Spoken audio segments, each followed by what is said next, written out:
Hello everybody, it is DTDG2000 here, and welcome back to some Intel. This is Cold War Zombies Season 5 Intel. I hope it looks good, I hope the stream doesn't suck ass, because my internet is still dog doo-doo, makes me want to commit Sudoku in-game. So yeah, we're oh god, I'm sorry. I can't speak. We have 19 intels to go over today. Not a lot of intels that they dropped for this season. Obviously, there's 22 over there. We went over the 3 onslaught intels in the last video. And now we'll be going through the 19 regular, just season 5 intel. Um, so we have, what, five for Rec Room, 5 for Mega, 5 for Maxis, and 4 for the Dark Ether. So it won't be a too super long day today. As always, we do have some new declassified logs from the lost signals, and these pertain to these two right here that we're looking at. We will see these either spoken or we will read them in one of these intels. So it's just basically like stating what's already, there, I guess. I don't know. I don't know why they wanted to do this classified logs like section, but hey, whatever. So 1984 12/2. So this is actually before Mauer. Tomorrow morning at approximately 800, the subject will be delivered into our custody. Subject is to be kept in isolation ward, given 1 hour a day outside for exercise. When outdoors, subject must be escorted by no less than 3 armed guards. Subject is to be provided 2 meals a day. Subject is to receive no visitors. This is not an unusual rule for our facility. However, this individual is an associate of several Rec Room senior staff members, some of whom may attempt to gain access under false pretenses. Is the subject Samantha? I think it might be. 1985 03/13. So this is after Mauer. I'm growing concerned about our operations in the Ural Mountains. Since Berlin, we have seen an increase in dark ether activity by more than 50%. The horde has doubled in size. Our teams have reported more hostile encounters in the last 4 weeks than the last 4 months combined. There is also the growing phase issue. We are seeing the terraforming process accelerate across the region. Teams are refusing to go on patrols after dark, and I must say, I cannot blame them. I fear that without additional reinforcements, we will lose control of this region. Oh, so the outbreak region's getting a little bit more crazy. Okay. Well, obviously, I mean, Collateral just dropped. That's in North Africa, so it is spreading out a little bit.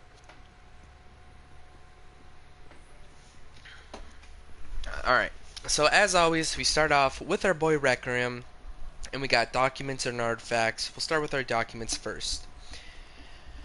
The Dark Ether Vortex Report.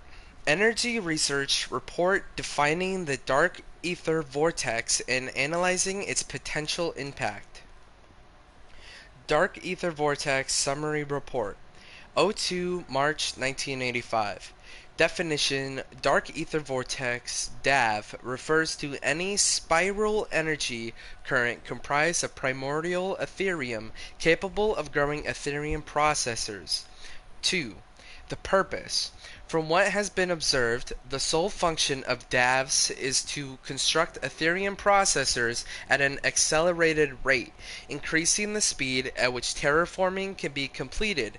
It can grow Ethereum processors in 1/4 the time compared to natural maturation. Number 3, the process. While primordial Ethereum has always been used in crystalline construct, the cyclonic nature of the DAVs causes this energy to behave in unexpected ways. The increased velocity is critical to its ability to grow crystals at a faster rate. It is extremely unstable. Number 4 is the effect. As stated above, the effect of DAVs is clear. They are responsible for the increased presence of Ethereum processors and key contributors to the terraforming acceleration. Number 5. Impact. The Dark Ether is rapidly expanding its presence in the outbreak zones. We are looking at a global terraforming event. The question is no longer if, but when. While our harvesters can siphon the primordial energy which causes the vortex to collapse, this is a temporary measure. We need to begin exploring a long-term solution before this becomes a global event. Now that would be a little scary. The Craft Journal page, a page torn from the research journal of demonologist Gabriel Craft. This rune keeps appearing from our digs. It must have a meaning. Craft 1944. Oh, that is definitely a Vanguard tease right there. 100%. That's a fucking Vanguard tease right there. I feel like we're gonna get more on that in Vanguard. Maybe we'll see this relic in, or like this rune in the next map, but for sure, 1944, yeah. And there's wait, this rune keeps appearing from our dig sites, so there's multiple of them. But what does that rune mean?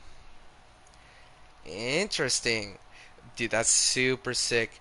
By the way, they did confirm like a few days ago that Treyarch is going to be developing Vanguard Zombies, so I am super excited. They're obviously continuing the Dark Ether story, so I will be doing a decent amount of content on that game, because you know me, I love the story and stuff. So I hopefully would get maybe a little bit more sprinkles, but I think this is just our first taste of Vanguard. So next up is our artifacts. So we got the Frenzied Guard Canister, one of several interchangeable canisters for the wand weapon. When used, all enemies target user for 10 seconds, with only their armor taking damage. Oh yeah, Frenzied Guard does look like a pretty cool canister. It is pretty cool. Alright, the Ethereum Rocket Model. A proof of concept model of Energy Research's Ethereum extraction rocket. Okay. And then we got Raptor 1's helmet. The helmet belonging to... Wait, I didn't look at it, sorry. Right. Raptor 1's helmet. The helmet belonging to Rec Room's very own Raptor 1. By the way, all of these are Outbreak. There was no intel in Mauer at all. That's kind of upsetting because, you know, I wanted to be able to play Mauer more, but for more reasons. But yeah, as you can tell, all Outbreak. These are all going to be Outbreak today. Alright, so next up is Omega, and they also have documents and artifacts. So let's go ahead and get started with our documents. The Berlin Report. Kravchenko's official statement on Omega's unexpected Berlin operation and the betrayal of Valentina. On Spetsgruppe Omega, Dr. Alexandria Valentina, Viktor Chebrikov, chairman of the Committee for State Security. Chairman, regrettably, I must inform you that the rumors you have heard by now are true. Dr. Alexandra Valentina, lead researcher for Spetsgruppe Omega Psychotronics, is deceased. I know she was a favorite of yours, a rising star within the organization. I can sympathize, as she was like a daughter to me. The circumstances which led to this event can only be described as foreign sabotage. Requiem has developed an Ethereum narcotic compound capable of inducing aggressive paranoia, hallucinations, and schizophrenic tendencies. Valentina, while in the Ural Mountains, was injected with the serum by Requiem's strike team. We captured the strike team during their extraction, but the damage was already done. Valentina experienced a total psychotic break, believing she was the daughter of Dr. Ulrich Vogel, and that she had been given a mission to liberate a Nazi army from the Dark Ether. None of this is true, of course. We suspect she latched onto this fantasy as so much of her work had revolved around Endstation's research. Fortunately, our men were able to intervene in Berlin before events took a turn for the worse. I attempted to reason with her, but after examination, it became clear her psychosis was irreversible. I resolved the matter personally. As to Requiem Strike Team, after processing, they were transferred to Potsdam. We made a little progress with interrogation, so I ordered them executed. Finally, I want to assure you that this incident has not interfered with Operation Redacted. We continue to remain on schedule and expect to be operational in Redacted. Okay. So there's another operation going. So does that mean that we're gonna get another Outbreak Easter egg? I low-key kind of want a third one. I'm not gonna lie. I kind of think a third Easter egg would make Outbreak a little bit more fun. Like, 3 Easter eggs is nice. You know, you can pick and choose which of the 3 you want to do. I hope the third one's a little difficult. I hope there's, like, a decent boss fight, like the first one. So, I don't know. We'll see. I hope it's good, though. But either way, Colonel Lev Kravchenko, Commanding Officer, Omega Group. Alright, next up is the Enemy Engagement Report.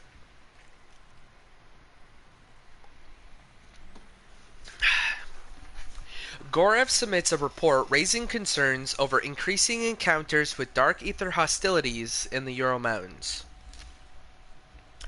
Progress Report. Ural Mountains breach. Increased hostilities. Colonel. I am growing concerned about our operation in the Ural Mountains. Since Berlin, we have seen an increase in Dark Ether activity by more than 50%. The Horde has doubled in size. Our teams have reported more hostile encounters in the last 4 weeks than the last 4 months combined.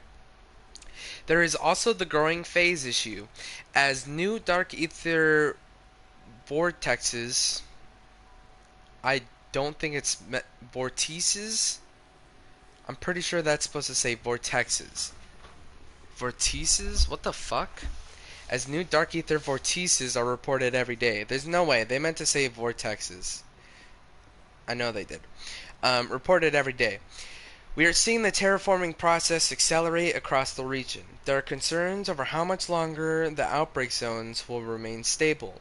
We have lost 40 men in as many days. I have teams in certain hot zones who are refusing to go on patrols after dark, and I must say, I cannot blame them for their hesitancy. Morale is in a freefall. I speculate all of this is in response to our actions in Berlin. When we stopped the Forsaken from entering our reality, we may have gotten its attention in ways we did not anticipate. Perhaps this creature expected us to give in and let him take our reality without a fight. Now that we have reacted aggressively, it is reconsidering its tactics. With the ongoing development of Operation Redacted, our forces are stretched thin. I would suggest we reconsider our Ural Mountains operations and assesses if they are necessary at this time. The increased hostilities show little sign of dissipation. Without additional reinforcements, we will lose control of this region, not to Requiem, but to the Dark Ether itself. Gorev. True. It would definitely 13th of March 1985. So that's only like, yeah, it's only like a month after Mauer, and yeah, like, it's going crazy over there, I guess. Alright, so next up we got the artifacts. So we got Valentina's ID badge. Valentina's official Omega Group ID from before her betrayal.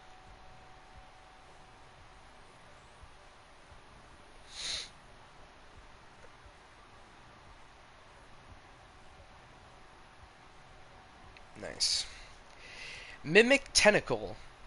The tentacle from an undead mimic, possibly once an Ethernaut at Outpost 25.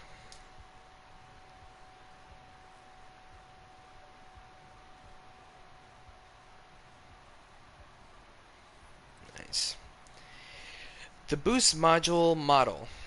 A model of PEC's gravity boost module, used at both Outpost 25 and for Omega's Ural Mountains operations. Oh, so the jump pad thing?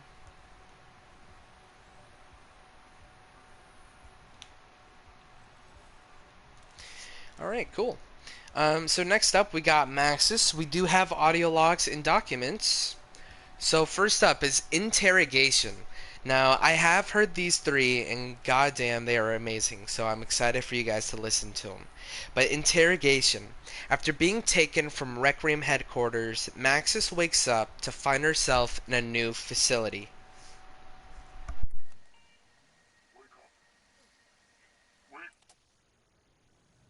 And let me actually turn up my volume because my volume is really low. Hello? Can I fucking... Yeah, see. My volume's like all the way down. We'll turn it up to 70. Alright. Wake up! Where am I? Where's Natso? You will answer our questions. Do you understand? Who the hell are you? That's not important. What's important is who you are. What is your name? Fuck you. Where were you born? Kiss my ass.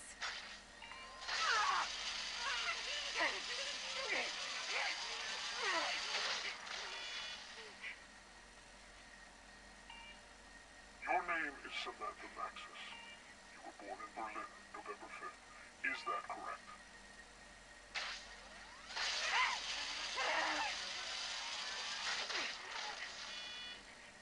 Is that correct?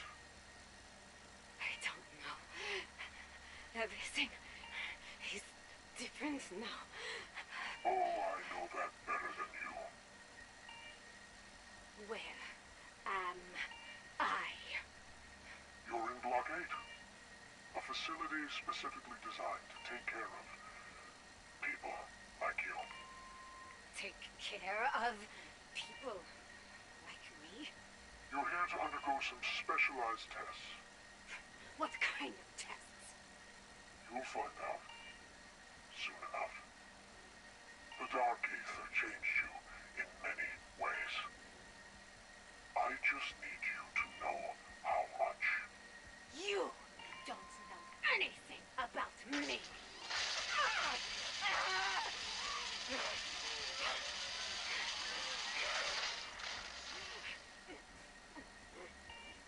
Really? I think you're going to be very surprised.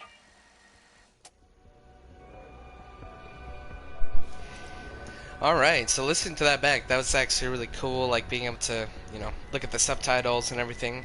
But yeah, really does sound like Hudson. Like, it sounds just like Black Ops 1, but I'm pretty sure the director has to be Edward, man. Like, there's no way it's not Edward. But the test, or sorry, just test. Maxis is asked to provide a demonstration. Hello, Sam. Leave me alone. No. We've got work to do. Oh, you're going to electrocute me again? I really hope it doesn't come to that. What do you want? I want you to show me some of your powers. Weaver and Gray both saw you do it. Why should I miss out? What are you talking about? I want you to move something, using only the power of your mind. If you'd come down from behind that glass, I'd move something, all right. I was worried you'd be like this. Why can't we just get along? I promise you, what I'm doing is for your own good. You're insane. Maybe.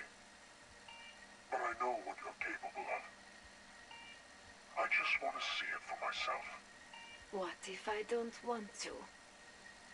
That would force me into the regrettable position of having to use more severe methods. Is that the threat? No, not a threat.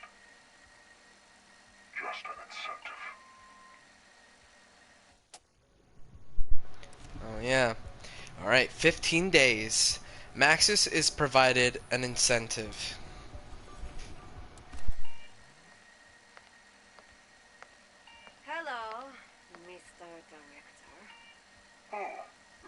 come in. You're very perceptive, aren't you? Do you know how long you've been here? Not counting bathroom breaks and mandatory exercise. 15 days. As of today. And still no breakthrough? What kind of breakthrough do you want? Your only goal seems to be trying to make me angry. But I'm not. Just disappointed. You're probably going to be more disappointed when this session is over. You do know that none of them really care for you. Strauss, Carver, Weaver, even Gray. They've barely inquired as to your current situation. That's not true. They wouldn't want me to be here. You're just trying to manipulate me. Test my emotional responses. Like you did with them? Do you even know how much trouble you caused for your Requiem friends? Going behind their backs on your little secret squirrel mission with Ravenov.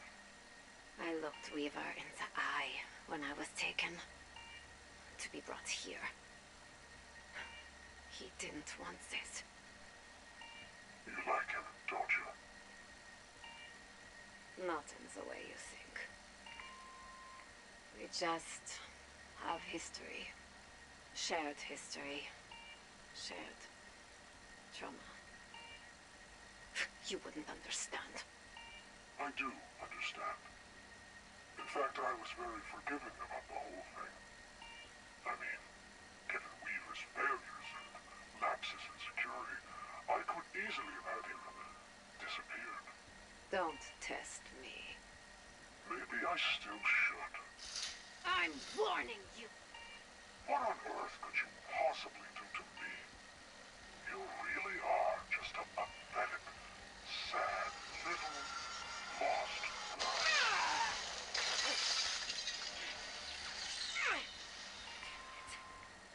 Oh dear. I suppose we'll have to replace that glass now. But at least we're making progress. Alright. So next up we got some documents. So the week 1 summary. Requiem reports on Maxis's... It should just be on Maxis' first week at the secretive blockade facility. Fuck, I can't speak. Redacted. Week 1 summary. 8 December 1984. Oh, so this was way before Mauer. Only about 2 months. So I wonder if she was in there for like a whole 2 months, or if she was only in there for like a month and like let out a little bit more. Cause at the end of the egg, she had her dog and she had Weaver, you know. So I don't know. But then also the director was just being very weird about it at the end. I don't know. Either way, week 1 summary, 8 December 1984. Monday, December 3rd. Subject redacted. So it's Maxis, I'm guessing, arrived at Block 8 testing facility located in Redacted. Subject had to be restrained and sedated almost immediately. Upon arrival, they managed to pick their handcuffs and incapacitated 2 guards in an attempt to flee facility grounds.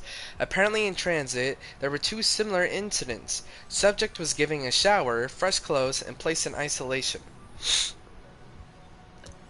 Tuesday, December 4th.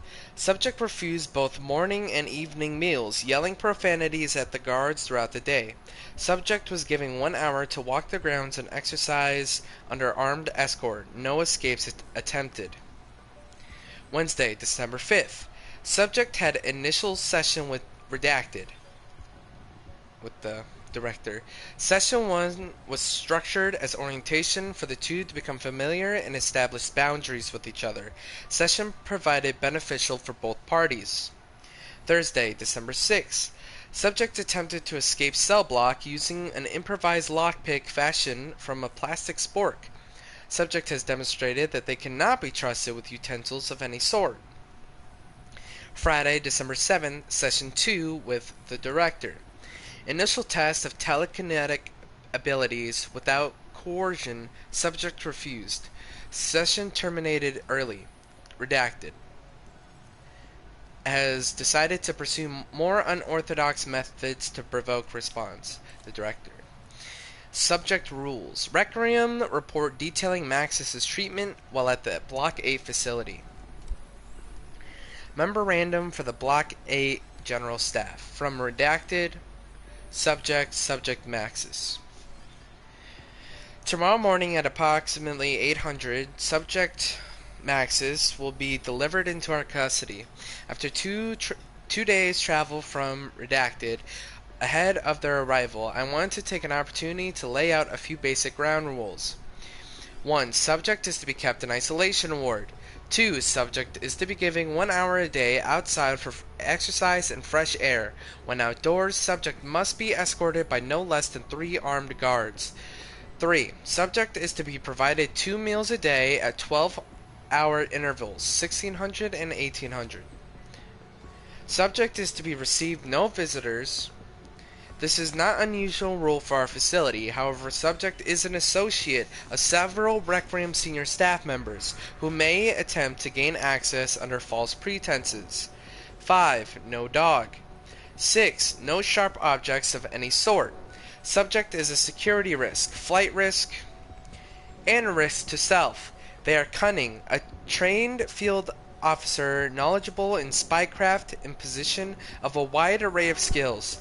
If they have an opportunity to escape, one way or the other, they will take it. 7. During their time at Redacted, subject developed a proclivity for keeping a journal. This habit should be maintained for mental health purposes. Paper and a soft marker are to be provided. 8. Do not interact with subject unless instructed to do so. To expand on the above point in Rule 6, they are intelligent, charming, and manipulative. They will attempt to form a sympathetic bond in order to facilitate their escape. 9. Finally, subject must be treated with caution at all times. They are elementally unstable, in possession of undetermined psychic abilities that could be triggered at any moment. They are not in control, not yet. Okay. And then we got our last 4 intels here for the Dark Ether. We got 1 audio log, Lost Souls, Piotr 1. Some managed to escape this place, but the crossing between worlds is dangerous. Didn't we have a Piotr before? No, that's Piotr.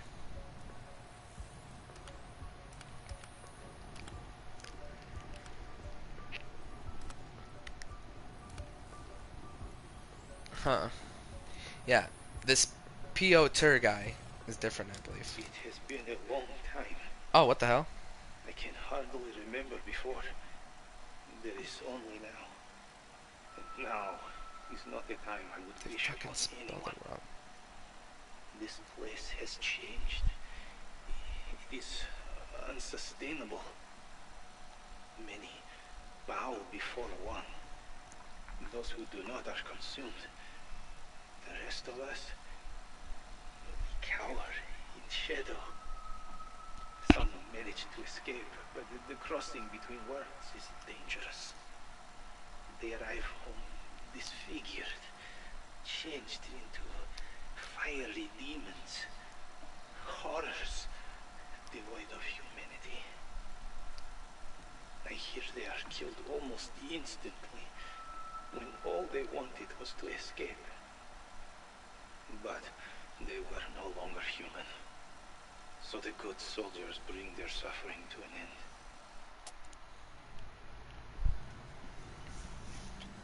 Damn. So they just be having like hella fucking typos, man. But so this is the old Piotr that we know. They were no longer human, so the good souls bring the suffering to their end. Alright. The radio transmissions. We only got one of them. The machine. Zykov and Peck discuss the progress that's been made to bring him home. I hope you understand now what is at stake, my friend. The Forsaken.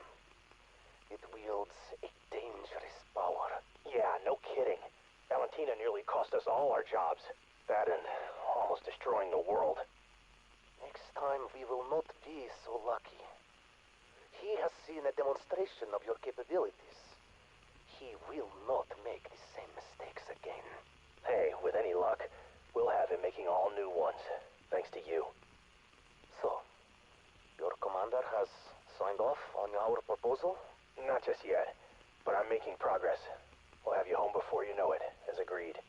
And in turn, I will honor my part of the deal and help you kill the Forsaken. You have my schematics for the machine? That and the piece you built yourself. Listen, Zykov, I need to level with you. This is gonna take some time to construct. Your design, it's a technical feat. I've never seen anything like it. It's overwhelming. This will take some time to wrap my head around. Your transparency is why I know you are the perfect man for the job. You respect the science and difficulty of the task. Fools rush in where angels fear to tread. You are wise not to treat this lightly. Alright.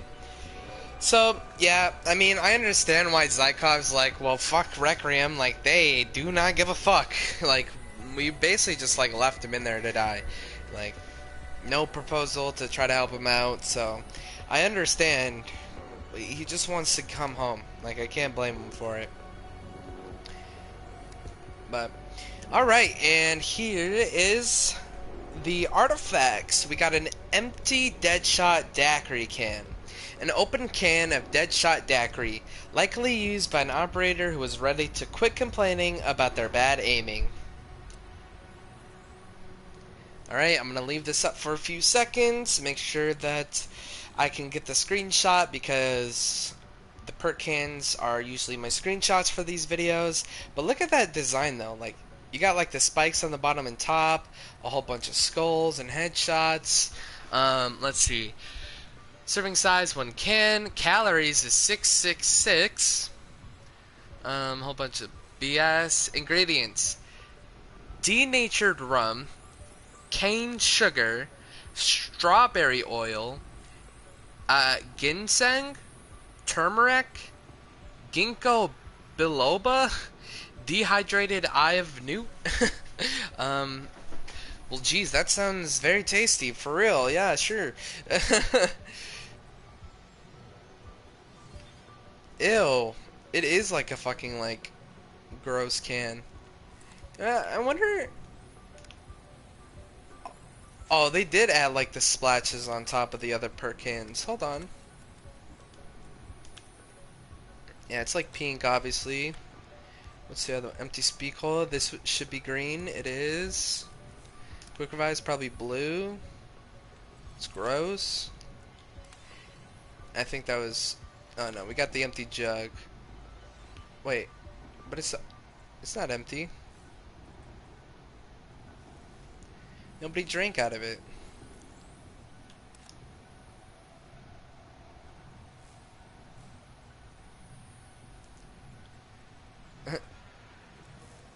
Huh. I don't know. That's kind of weird to me.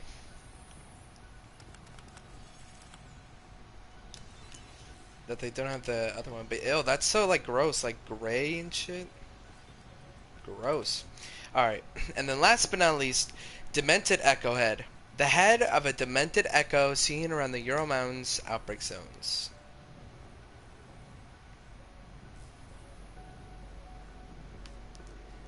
Jesus.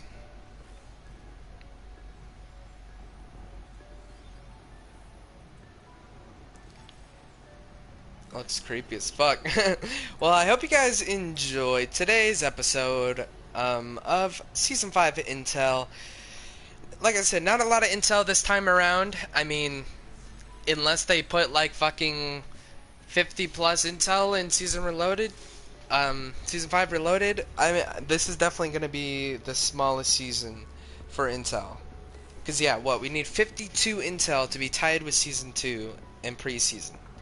Preseason and Season 2 are tied for the lowest at this point. Then it's Season 3, Season 4. Season 1 still has, like, the most amount of shit. Season 4 did have a lot of intel, but... Either way, I am kind of glad that there wasn't a lot of intel this time around. I didn't have to sit here for hours at a time. I could kind of take my time and chill and not be annoyed. Because I'm reading for hours, you know? But I hope you guys enjoyed this episode. If you did, make sure to hit that like button. Subscribe if you're new here. Oh yeah, I was gonna say hopefully my internet stops being doo-doo trash. There's really not much else to do, but I do want to do an all maps run of Easter egg 1 and 2 since Collateral was now dropped. So we do have to do an updated version of my all maps Easter egg run. So hopefully whenever my internet stops being trash, I can get that done. And yeah, I think that's really about it. Hopefully we'll get another Outbreak Easter egg. Probably not, but we'll see. I hope you guys enjoyed though. If you did, make sure to hit that like button, subscribe if you're new here, and I will catch you guys in the next one. Goodbye. I love you. Peace.